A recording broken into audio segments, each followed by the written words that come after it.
নমস্কার বন্ধুরা, ঝর্ণা cooking with village ফুডে সকলকে স্বাগত জানাই। আশা করি সকলেই খুব ভালো আছেন। আমি একটি নতুন রেসিপি নিয়ে আসছি, আলুর চপ।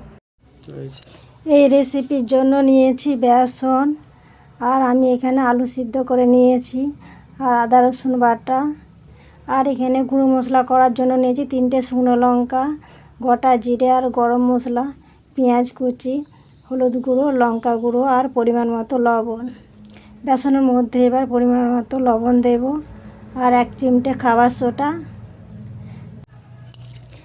এরপর দেব হলুদ গুঁড়ো আর লবণ, খাবার সোডা ভালোভাবে মাখিয়ে নেব। এরপর একটু একটু জল দিয়ে আমি চপের জন্য ব্যাটার তৈরি করে নেব। খুব সুন্দরভাবে ব্যাটার মাখানো হয়ে গেছে। গুঁড়ো মশলা করার জন্য কিছু গোটা মশলা ভেজে নেব। তার জন্য আমি উনুনে কড়া বসিয়ে দিয়েছি। কড়া গরম করে নেব। কড়া গরম হয়ে গেছে। 3টে শুকনো লঙ্কা দিলাম আর কিছু গোটা মশলা, গোটা জিরে আর গোটা গরম মশলা ভালোভাবে নাড়াচাড়া করে ভেজে নেব। ভাজা হয়ে গেছে। এরপর আমি একটি পাত্রের মধ্যে ঢেলে নেব। আর এই গোটা মশলাগুলো খুব ভালোভাবে আমি গুঁড়ো করে নিয়েছি, নিয়ে আমি এই বাটির মধ্যে তুলে নিয়েছি। এরপর উনুনে কড়া বসিয়ে দিয়েছি। কড়াই দিলাম কিছু সরষের তেল, দিয়ে পেঁয়াজ ভেজে নেব।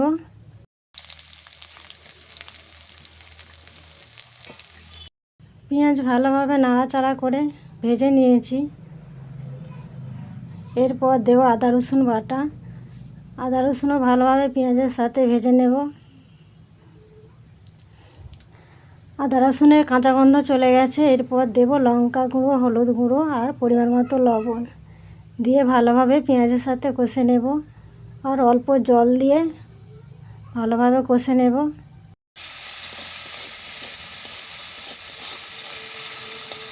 খুব সুন্দরভাবে মশলা কষানো হয়ে গেছে। মশলা থেকে তেল ছেড়েছে। এরপর দেব সিদ্ধ করে রাখা আলু।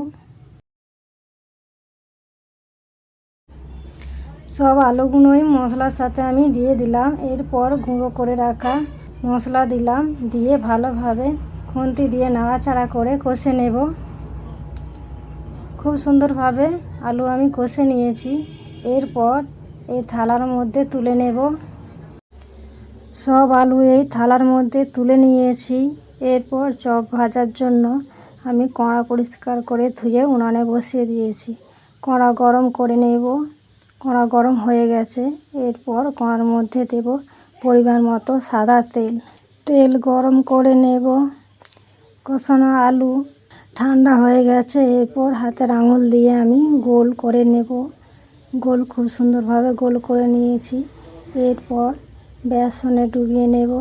খুব সুন্দরভাবে বেসনে ডুবিয়ে নিয়েছি। এরপর গরম তেলের মধ্যে ছেড়ে দেব।